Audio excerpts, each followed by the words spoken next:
여야의 유력 대선 주자들을 중심으로 윤석열 전 검찰총장을 향해선 이른바 고발사주 의혹이, 또 이재명 경기도지사를 향해서는 대장동 개발사업 특혜 논란으로 정치권의 공방이 뜨거워지고 있습니다. 관련 소식 전문가 두 분 모시고 자세히 짚어보도록 하겠습니다. 이종근 시사평론가, 박진영 대구 가톨릭대 특임교수 나와 계십니다. 안녕하세요. 안녕하십니까. 어서 오십시오. 예. 선거가 정말 가까워지고 있긴 합니다.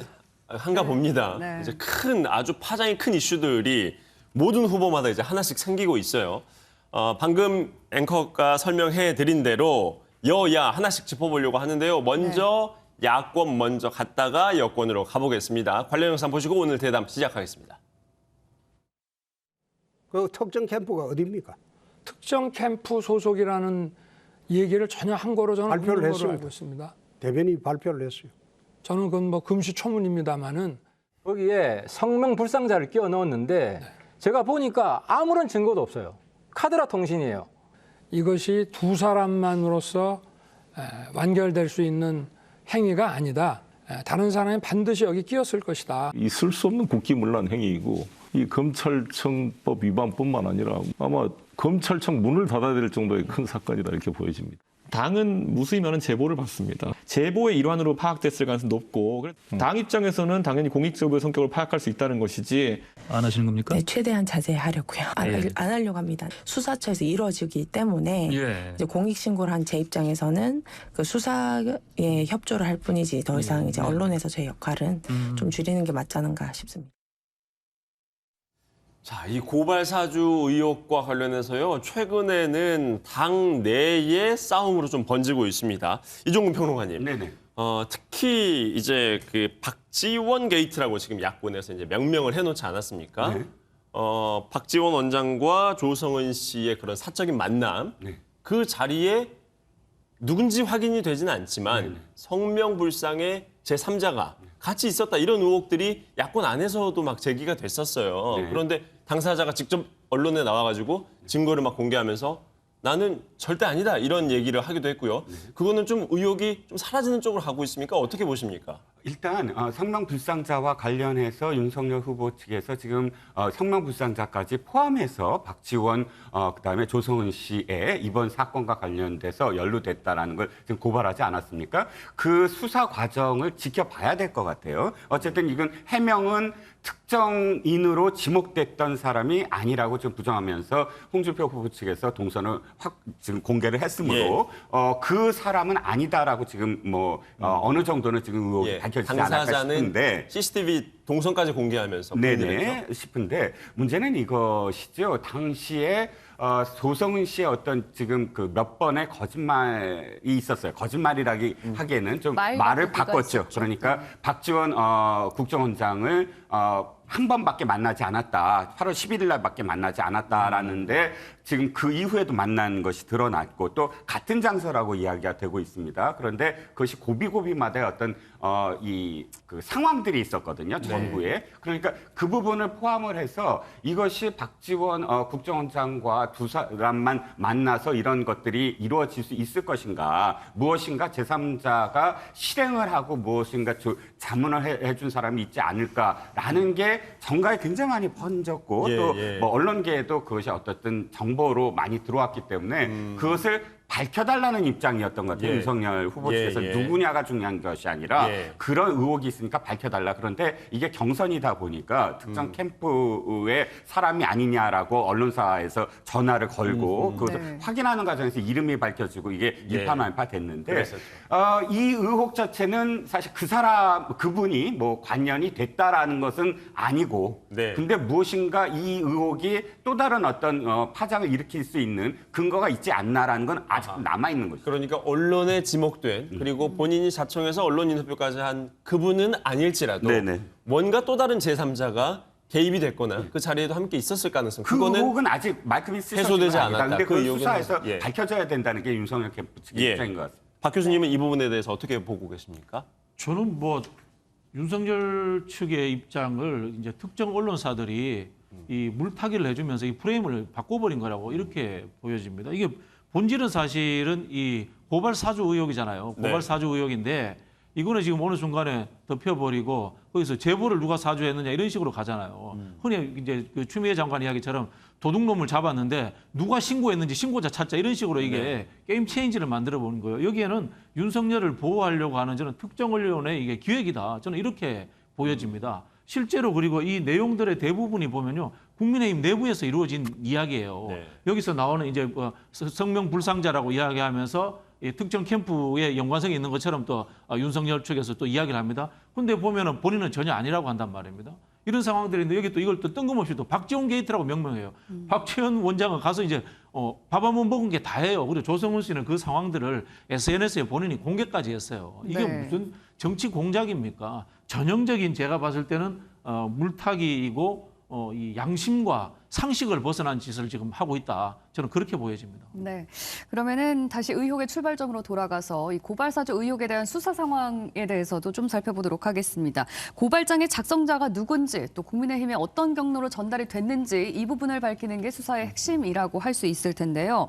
그런데 조 씨가 공수처에 휴대전화를 제출했는데 그 휴대전화 안에 문제의 텔레그램 대화방이 없다라는 거예요. 네네, 이게 그렇습니다. 보도 직후에 조 씨가 그 방을 폭파했다는 건데 이게 굉장히 핵심 증거가 될 수 있는데 폭파한 이유는 어디에 있다고 보세요? 일단 조성은 씨를 우리가 지금 아까 교수님께서 말씀하셨듯이 주목해야 되는 이유가 있어요. 네. 신고자를 왜 주목을 하느냐 그러는데 신고자가 지금까지 언론을 통해서 하루에도 수차례 인터뷰를 하면서 그 쏟아낸 발언들이 일단 일관성이 있어야 되고 투명하고 그것이 논리적이어야 되는데 바로 그 부분이에요. 지금 말씀하셨듯이. 자, 8월 11일 날 왜 그 100 몇 개의 그 자료를 다운받았다라고 표현하면서 나중에 왜 그랬느냐? 그게 어떤 내용이냐 했을 때 표현하는 게 이 핸드폰에서 이 핸드폰으로 다운받았다고 얘기했거든요. 네. 그런데 말씀하셨듯이 그 다음에는 9월 2일 날 현재 원래 있던 핸드폰에서 그걸 다 삭제했다라고 얘기합니다. 네. 문제는 이거예요. 그것에 대해서 문제를 제기했을 때 오염됐을 가능성을 제기했을 때 조성은 씨가 이렇게 얘기합니다. 아니 다 로그 기록이 있고 다 다운받았는데 그게 뭐가 문제가 되냐라고 네. 이야기하는데 다운받는 이유가 불분명해요. 현재 예를 들어서 8월 달에 이미 이게 지금 7월 21일 날 전혁수 기자를 만났기 때문에 이 자료는 그다음부터는 완전히 오염되지 않은 상태로 확보를 해놓은 상태여야 돼요. 왜냐하면 보도가 나가기 때문에 네. 보도를 한 상태에서부터는 자기는 제보자가 되고 신고자가 되기 때문에 자기를 보호하기 위해서는 모든 증거와 증언들이 탄핵받지 않은 네. 그런 순수한 상태로 가져가야 되는데 그것을 잘 알고 있을 조성은 씨가 2차로 다운을 받아요. 네. 그러면 2차로 다운받는데 문제 제기는 이거죠. 다운을 선택적으로 받을 수 있는 여지가 너무 많은 거예요. 그러니까 몇몇 대화들은 좀 지워지고. 그렇죠. 원래 핸드폰에는 맥락을 읽을 수가 있어요. 네. 그렇잖아요. 내가 예를 들어서 김웅 씨와 그다음에 조성은 씨와의 대화도 가능하고 또 네. 전혁수 기자와 조성은 씨와의 대화가 있어요. 그런데 그런 부분들이 다 없어져요. 그리고 네. 나는 증거로서 이거 다 다운받았습니다라고 내놓는데 그런 맥락들을 다 지우고 특정한 부분만 내가 다운받았을 때 거기에 대해서 증명할 방법이 없어요. 그게 네. 오염됐을 가능성의 첫 번째 이유거든요. 네. 그렇다면 조성은 씨가 왜 다운을 받았는지에 대해서 조성은 씨가 제대로 설명을 못하고 있다라고 볼 수밖에 없죠. 네. 이렇게 수사기관 입장에서는 이게 원본이 존재하지 않으면 아무게 고발장 캡처본이 있더라도 증거 능력이 떨어질 수 있다라는 지적이 글쎄요, 나오고 뭐 있거든요. 이제 디지털 캡처본이지 않습니까? 네. 그거에 대해서 이제 진위 여부를 이제 판단을 하겠죠. 그리고 근데 지금 현재 상황에서 보면은 김웅 의원이라든가 또는 이 국민의힘에서 정정식 의원이라든가 이런 분들의 정황적인 상황들을 보면은 그런 문서가 전달되었다는 것은 팩트인 것처럼 지금 인지되어 가고 있는 상황이에요. 네. 문제는 그걸 누가 작성했느냐라는 것을 밝히는 것이 가장 근본적인 문제지 않습니까? 네. 그 부분에 있어서는 제가 봤을 때는 이 대검에서 이 로그인 기록, 재판장을 받았던 이 제보자 X에 관한 재판장이 결과서가 첨부가 됐지 않습니까? 네. 그 기록을 누가 빼냈느냐 하는 부분들. 그리고 실제로는 여기에 대해서 작성 관계에서 손준성 씨가 어떻게 개입이 됐는가, 누구에게 지시를 했는가라든가 네. 이런 것들을 밝혀내는 것이 저는 근본적인 문제다. 네. 이런 생각이 들고요. 글쎄요, 저는 뭐 조성은 씨도 뭐 국민의힘 소속이에요. 뭐 좀 조성은 씨 이야기를 다 믿는다는 이야기는 아닌데 본질을 좀 흐리고 있다. 그런 생각은 듭니다. 작성자가 누구냐가 가장 중요한 겁니다. 예. 네. 현재 공수처 수사가 진행되고 있으니까요. 수사 속보가 전해지는 대로 저희가 이 내용은 또 계속해서 짚어보도록 하겠습니다. 여권으로 가보겠습니다. 이재명 경기지사 대장지구 관련한 특혜 의혹에 휘말렸습니다. 영상 보시고 이 부분도 계속 짚어보도록 하겠습니다. 저한테 이제 사퇴해라, 수사해라 이렇게 말씀하시는데 수사하는 거 저 100% 동의합니다. 제가 알기로는 이미 수사 몇 번 했습니다. 경기도지사님께 단독 직입적으로 질문하고 싶습니다. 화천 대유는 누구 겁니까? 이쯤 되면 대장동 개발은 최대 치적이 아니라 최대 칩으로 기록될 것 같습니다. 동인 1호에서 7호 법이 7개 있죠. 예. 그중에 이름들을 보시면은 이상한 이름이 좀 나옵니다. 이 지사님의 가까운 분들이죠. 예. 그래서 더 이상 얘기는 안 하겠습니다. 네. 적어도 분명한 거는요. 예. 의심할 만한 여지가 엄청나게 많습니다. 근데 확실하게 의심이 있는 사람은 박상도 의원의 아들이 수년간 근무하다 그만뒀다는 것만 분명하게 확인되는 내용이에요. 그것도 살펴봐야 되겠죠. 예. 분명하게 이름을 대야죠. 각종 의혹 보도에 대해 가지고는 실명을 거론을 하셔야 됩니다. 제가 단 한 톨의 문제나 단 1원의 부정부패라도 있었더라면 저는 가루가 됐을 겁니다. 이 자리에 서 있지도 못했을 겁니다. 자, 만약에 잘못된 게 있었더라면 나는 지금 가루가 되어 있을 것이다. 아주 분노의 기자회견하는 모습까지 보셨습니다. 이 내용의 핵심은요, 굉장히 복잡한데요. 핵심적인 부분은 성남의 대장지구에서 1조 5천억 원 규모의 아주 큰 규모의 도시 개발 사업이 있었는데 이때 성남시장으로 이재명 지사가 당시에 재직하고 있었는데 그때 여기와 관련된 관계자들에게 뭔가의 특혜성을 제공했지 않았겠느냐 이런 의혹들이 커지고 있는 건데요. 두 분께 여쭤보겠습니다. 윤창현 국민의힘 의원은 아까 본회의장에서 어떤 얘기를 했냐면 매우 의심할 만한 사안들이 아주 많다라고 얘기를 했거든요. 여기에 대해서 두 분은 동의하십니까? 먼저 이종훈 평론가님. 동의하죠. 왜 동의를 하냐면 이거예요. 워낙에 이재명 지사의 캐릭터가 뭡니까? 난 특정 기업을 배불리게 해주지 않겠다. 국민들에게 수익을 돌려주겠다. 이번 대장지구를 해명하는 자리에서도 목소리를 높여서 이렇게 말씀하셨습니다.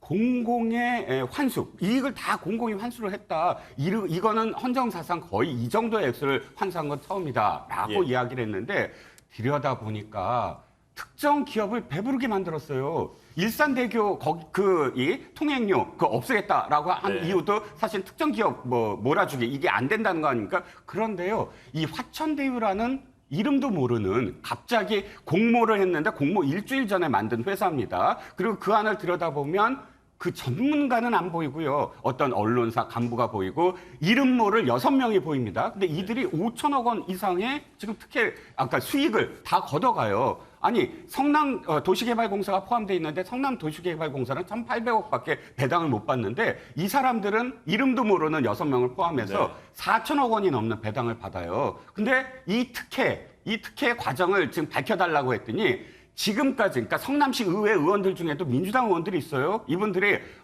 계약서 내놔봐라. 우선 협약서 내놔봐라. 다 공개해라 했는데 몇 년 동안 공개를 안 하고 있어요. 지금까지 안 하고 있는 어떤 상태에 대해서 지금 어떤 특혜냐라고 이제 첫 번째가 있고요. 그 특혜 자금 흐름이 과연 그러면 이재명 지사로부터 갔느냐, 이재명 지사가 관련이 돼 있느냐, 이 두 단계가 이번 수사에서 밝혀져야죠. 수사가 이루어진다면. 박 교수님. 이거는요, 저는 대한민국 언론이 정말 나쁘다고 생각합니다. 대한민국 언론 정말 저는 성토할 수밖에 없는데요. 이거 부동산 기자들한테 물어보면 그냥 쉽게 답 다 나오는 겁니다. 근데 부동산 기자들한테는 물어보지도 않고 정치부 기자들이 이 글을 쓰면서 의혹인 것처럼 지금 부풀리고 있는 겁니다. 이게 말이 안 되는 이야기인 게요. 박근혜 정부 때 있었던 일입니다. 첫 번째. 박근혜 정부 때 저런 일이 있었으면 그냥 돕겠습니까? 두 번째, 2018년에 대법원에서 재판까지 해서 다 결정이 난 이야기입니다. 결론이 난 이야기입니다. 이걸 다시 끄집어내는 겁니다. 그리고 여기에 대해서 왜곡되는 부분들 예를 들어볼게요. 이름도 모르는 회사다 그러는데요. 원래 이 SPC라고 합니다. 특수목적법인은 이름도 모르는 페이퍼 컴퍼니로 만듭니다. 그러니까 단기간에 임의로 만든 회사입니다. 기존에 하던 회사를 쓰는 게 아닙니다. 그렇기 때문에 당연히 이름도 모를 회사인 게 당연한 겁니다. 두 번째, 자본금이 5천억 들어갔다고 하는데요. SPC라는 페이퍼 컴퍼니는 5천만 원. 대부분 다 개발할 때 딱 5천만 원만 딱 넣습니다. 네. 그렇게 해야지만 나중에 이거 계산하고 털어내기 쉽게 하기 때문에 그런 겁니다. 네. 페이퍼 컴퍼니이기 때문에 그런 거고요. 네. 그다음에 이 이익이 5천만 원, 뭐 3억 5천 넣었는데 1,000억이 남겼다고 하는데요. 네. 중간에 은행을 통해서 땅값으로 지불되는 7천억 뭐 정도 되는 걸로 제가 예상하고 있습니다만 그런 것들이 들어갔다는 이야기는 아예 나오지도 않습니다. 예. 이거 자체가 언론에서 굉장히 저는 왜곡을 하고 있다. 그런 생각이 들고요. 이 사건의 전모를 이야기해 보면요. 원래 이게 LH에서 하려고 했던 겁니다. 네. 왜냐하면 저기가 사업성이 있는 곳이에요. 근데 그 전에 있던 국민의힘 관련 전 의원이라고 하는 분들 등등이 개입돼 가지고 이게 민간으로 갔던 겁니다. 민간으로 갔는데 그 과정에서 몇 명이 구속되기도 했어요. 그런 사건이 일으니까 이재명 지사가 성남시장으로 되고 난 뒤에 이걸 공공으로 개발한 겁니다. 네. 공공으로 개발했는데 왜 이 업체에 줬느냐라는 이야기를 하게 되거든요. 왜 이 업체에 줬냐고 하면 이거 아주 간단합니다. 이 사업이라고 하는 것은 누가 돈을 구해오느냐. 그다음에 개발 이익이 나면 이거를 얼마나 공공으로 다시 환수시키느냐. 네. 그냥 흔히 하는 우리 최고가 입찰이 비슷한 겁니다. 그냥 숫자상으로 제일 많이 적어내는 업체가 그냥 줘버리는 시스템으로 가는 겁니다. 그렇기 때문에 하루 만에 이틀 만에 결정이 나는 이곳이 겁니다. 가장 돈을 많이 구해올 곳으로 보였기 때문에 당연히 여기에서 이제 이쪽으로 여기 이 회사가 그렇게 PF 기획안을 낸 거죠. 기획안을 그렇게 낸 거고 흔히 하는 화천대유만 알고 우리는 하나은행 컨소시엄이라는 것은 빼버리는데 네. 하나은행에서 이제 돈을 대는 겁니다. 땅 사는 돈을 대는 거고 네. 거기에서 뭐 수천억이 제가 봤을 때는 지출될 수도 있는 겁니다. 이런 과정들을 거쳐가지고 개발 이익을 남기는 건데 보통 이 개발 이익이 남기면은 이거를 이 회사가 다 갖고 갑니다. 근데 성남시는 여기에 개입을 해가지고 4,500인가 공공SOC로 빼옵니다, 오히려. 예. 네. 그렇기 때문에 이재명 지사가 오히려 잘한 거다라고 이야기를 하는 거고요. 사실은 대한민국의 수많은 개발 사업이 이런 식으로 해서 예. 민간 회사만 배가 불러지는 상황인데 몇 안 되는 공공이 개입해서 공공SOC로 빼온 잘한 그러니까 사업이에요. 그 이게. 이른바 우리가 하나은행 컨소시엄이라고 하는데 그렇죠, 거기에 그렇죠. 이제 성남의 뜰로도 이름이 불리고 있는데 그렇죠, 그렇죠. 거기에 지금 성남 도시개발공사가 들어가 있다는 거. 그렇죠, 그게 그렇죠. 이제 통상의 민간 개발과 달리 이재명 공공개발이 지사가 된 거죠. 잘한 거다라는 거죠, 잘한 말씀이신가요? 거죠. 예, 예. 예, 네. 저 너무 많아서 하나씩 다시 정리하겠습니다. 이 그 화천대유에게 몰아준 건 박근혜 정부가 몰아준 게 아니라 성남시장인 이재명 시장 시절에 이루어진 겁니다. 그럼 몰아준 확실하게- 게 아니고요. 정확하게 아니, 하셔야 되는데 요거는 예. 세 개 업체가 들어왔는데 거기에 대해 심사를 해서 그 회사가 그것도 당첨이 된 말씀드릴게요. 겁니다. 그것도 말씀드릴게요. 왜 그 몰아줬다고 표현하냐면, 자 자산관리사가 들어가야 된다는 이 개정안, 그러니까 그 공모안이 있습니다. 공모안에 자산관리사가 들어가서 20점이 배정이 됩니다. 예. 근데 그 공모안이 발표하기 일주일 전에 이 회사가 만들어져요. 그런데 3개 회사 있다고 했죠. 나머지 2개 컨소시엄은 자산관리사가 없어요. 아예 예. 자격이 20점을 굉장히 네. 중요한 점수인데도 불구하고 이 회사만 위 컨소시엄만 자산관리사가 있는 이유. 그러니까 나머지들은 거의 들러리 쓴 거나 마찬가지예요. 예. 그것도 이유가 불확실하고요. 자, 그다음 이게 재판에서 결론이 났다. 이거 굉장히 이 팩트를 지금 다르게 이야기하시는 겁니다. 재판이요. 지금 이 특혜 의혹에 대한 재판이 아닙니다. 네. 이 대법원에서 판결을 받은 건 뭐냐면 이거예요. 당시에 이 5천억 원의 환수가 제대로 아직도 그것이 확실시되지 않았는데 성남시장이 이재명 시장이 지사로 가면서 지사 선거를 하면서 대비해서 내가 이거 다 환수했다라고 확언을 했기 때문에 그게 이전에 이뤄진 일이다 해서 이제 선거관리법에 대해서 재판을 받은 거고요. 네. 공공이익 말씀하셨는데 이렇게 하셔야죠. 5,500억을 공공을 이익을 환수하셨다고 하셨는데 그 중에서 3,200억이 민간 아까 그 성남시로 돌려줬다는 거예요. 네. 안에 들여다보면 도로, 공원, 인근 도로 그러니까 인근 도로 뭐 이 부분이에요. 네. 자 민간에 만약에 줬다면은 이 부분 이거 건설 안 하시겠어요? 건설 당연히 합니다. 그래서 분양자의 분양 대금에 다 포함되는 거예요. 네. 그런데 지금 공공의 이익이라고 사실은 이걸 덧붙여서 포장을 하는 여기까지 거죠. 듣고 박 교수님 제가 정확하게 말씀드릴게요. 그 재판 내용이 그겁니다. 이재명 지사가 이 이익을 환수해서 시민들에게 돌아가게 했다. 이렇게 이야기를 했지 않습니까? 근데 이게 흔히 하는 말로 SOC로 갔지 어떻게 시민 개인에게 직접 갔느냐라고 해서 허위사실 논쟁이 있었던 겁니다. 그래서 이제 재판을 한 거거든요. 그랬다는 이야기는 뭐냐면 결국은 성남시의 SOC로 들어왔다는 것은 확정되었다는 이야기고요. 제가 또 하나 말씀드릴게요. 이게 이제 부동산 모르시니까 하는 이야기인데 자산관리회사가 없었기 때문에 나머지 회사들은 아예 안 되는 겁니다. 예. 자격이 안 됐다. 안 되는 거죠. 자산관리 계획이라든가 제가 말씀드렸지 않습니까? 자금 조달 계획, 운용 계획, 네. 그다음에 배분 계획 이런 것들이 다 만들어진 그게 상태에서 기획안을 낸 데가 화천대유하고 예. 하나하는 컨소시엄이기 때문에 그 회사에 갖는 겁니다. 자, 그래서 그런데 이제 점수를 잘 받을 이종훈 수밖에. 지적하신 부분은 공모가 나오기 일주일 전에 이제 설립이 됐다. 그 부분은 지적하신. 그래서 제가 말씀드렸어요. 아까 예. SPC라고 하는 것은 네. 털어내기 편하게 하기 위해서 임시로 만드는 회사이기 때문에 뭐든지 다 일주일 만에 만듭니다.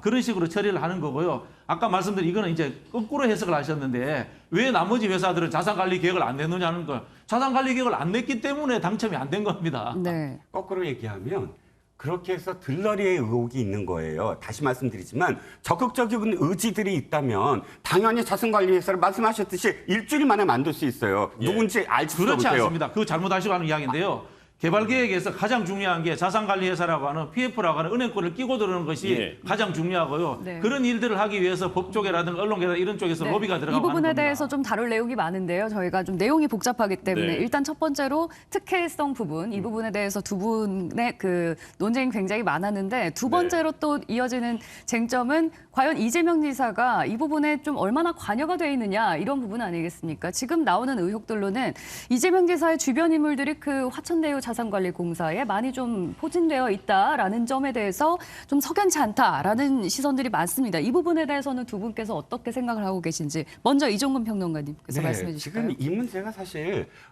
굉장히 오래전부터 계속 의혹이 제기됐었는데 네. 한 번도 성남시나 성남도시개발공사가 뚜렷하게 이 자료를 제출하지 않았기 때문에 지금까지 불거진 문제거든요. 네. 그렇다면 계약서부터 그다음에 우선협상 계획서까지 다 공개를 해야 되고요. 그 공개의 가장 큰 핵심이 지금 SK증권을 통해서 특정 금전 신탁을 한 6명이에요. 이것도 굉장히 참 말이 안 되는데 왜 말이 안 되냐면 어떤 증권회사를 통해서 예를 들어서 그런 그 신탁을 하려면 네. 몇십억 원의 그런 그 자금을 모을 때 얘기예요. 네. 이 사람들 800만 원씩 모았어요. 그럼 생각해 보세요. 증권회사가 특정 금전 신탁을 800만 원씩 모아서 투자를 한다. 그건 어떤 의미냐면 이 주주들의 이름을 숨기기 위해서 이렇게 그 특정 금전 신탁이라는 제도를 지금 빌린 거 아니냐는 의혹을 살 수밖에 없고요. 네. 이 사람들이 누구냐에 따라서 어떤 관련성이 있어야 되고요. 중요한 건 또 권순일 대법관입니다. 네. 이 대법관이 작년에 그러니까 2019년도인가요? 이 이재명 지사의 재판 있지 않습니까? 결정적으로 허위사실 공표를 그 TV 토론에서 했다 안 했다를 갖고 문제가 됐을 때 선거법 위반 관련해서요. 선거법 위반 관련해서 이 권 대법관이 당시에 5대5였는데 최선임 대법관으로서 마지막에 의견을 뒤집혔어요. 캐스팅 보트 역할을 했다는 네네 말씀이시죠? 그렇습니다. 근데 이분이 지금 이 화천대유의 고문인데 네. 문제가 확산되니까 바로 지금 고문직을 사퇴를 했습니다. 그렇다면 우리가 이 특혜라고 만약에 가정을 했을 때 이 특혜의 이익을 누가 받느냐 그리고 거기에 대해서 어떤 대가가 있었느냐를 지금 자금 흐름으로 또는 거기에 대해서 상대방을 추정할 수밖에 없지 않습니까? 네. 이재명 지사의 유리한 방향으로 무엇인가에 도움을 줬던 사람이 고문으로 있다. 거기에 대해서 제대로 해명이 돼야 된다는 거죠. 네, 뭐 저는 억지 끼워 맞추기라고 생각을 하는데요. 저 회사에 이제 이재명 캠프 사람이 있다 이런 이야기 했었는데 전혀 없었습니다. 그리고 첫 번째는 조선일보에서 아들이 근무하고 있다 이런 이야기를 했는데 오보라고 이야기했습니다. 그죠? 그 사업 기획을 했던 핵심자로 지목되는 유동규 전 그 기획부장 부분이 같은 캠프하고 전혀 경우에는 관련이 캠프랑 없다는 관련이 관련이 없다는 것이 지금 캠프 쪽 입장이고요. 제가 들은 바로는 그런 부분이고 금방 말씀하신 이걸 왜 공개 안 하냐는데 이 공개는 경기도지사가 하는 게 아니고 성남시에서 해야 되는 겁니다. 이걸 이재명 보고 공개하라고 하는 것 자체가 앞뒤 안 맞는 질문인 거예요. 그리고 제가 앞에서도 계속 말씀드리는데 이거 그 부동산 기자들 너무 하는 겁니다. 부동산 기자들이 밝혀야 돼요. 이거 쉬운 이야기예요. 대한민국 개발 사업이 전부 다 이런 방식으로 일어나는데 부동산 기자들이 지금 정치부 기자들이 쓰는 거에 대해서 입 다물고 있는 겁니다. 이거 황당무계한 상황이다. 저는 그렇게 말씀드리고 있고요. 네. 박영수 검사가 지금 박영수 씨가 이게 특검했던 분이 포함되어 있지 않습니까? 네. 이분하고 이재명 지사하고 무슨 관련이 있습니까? 전혀 관련이 없습니다. 박근혜 대통령에 의해서 특검 임명장을 받으신 분이고요. 권순일 씨 말씀드리는데요. 양승태 대법원장 시절에 법원 행정처장 해가지고 그 이후로 대법관 가신 분이에요. 네네. 전혀 관련이 없습니다. 네. 알겠습니다. 여기까지 듣도록 하겠습니다. 저희가 오늘 못 다룬 내용은 내일 또 이어서 다루겠습니다. 오늘 대담 고맙습니다.